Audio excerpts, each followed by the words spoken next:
এই মুহূর্তের সবচেয়ে বড় খবর HD Live 24/7 এ। बड़ी खबर। Breaking news now on HD Live 24/7। गोद लेने के संविधित विनियम 2022 यानी एडॉप्शन रेगुलेशंस 2022 पर आयोजित राज्य स्तरीय ओरिएंटेशन प्रशिक्षण का उद्घाटन अगरतला के प्रज्ञा भवन में किया गया है। इस अवसर पर मंत्री टिंकू राय और अन्य लोग उपस्थित रहे हैं। সোশ্যাল পেনশন দেই, তার মধ্যে এরকম 30 খানা সোশ্যাল পেনশনই রাজ্য সরকারের। এই রাজ্য সরকারের সোশ্যাল পেনশনগুলো কিন্তু যথা টাইমে মাসের প্রথম সপ্তাহে দেওয়া হচ্ছে।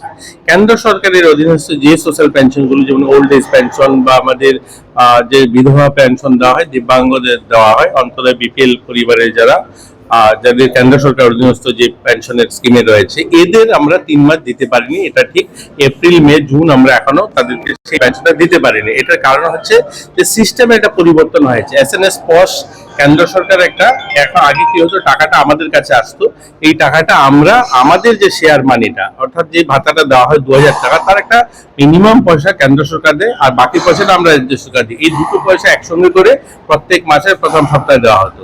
যেহেতু SNS পস হয়েছে, অর্থাৎ কেন্দ্র সরকার টাকাগুলো আমাদেরকে দেবে না, সরাসরি অ্যাকাউন্টে বেনিফিশিয়ারি অ্যাকাউন্টে পাঠানো হবে এবং আমরা আমাদের টাকাগুলো দেবো। তো এই যে লিঙ্ক আপটা দুটো টাকাকে, আমাদের টাকাটা কেন্দ্র সরকার টাকাটা লিঙ্ক করে একসঙ্গে যাবে, এই যে SNS পস এই যে এই ব্যবস্থাটাতে একটু দেরি হচ্ছিল।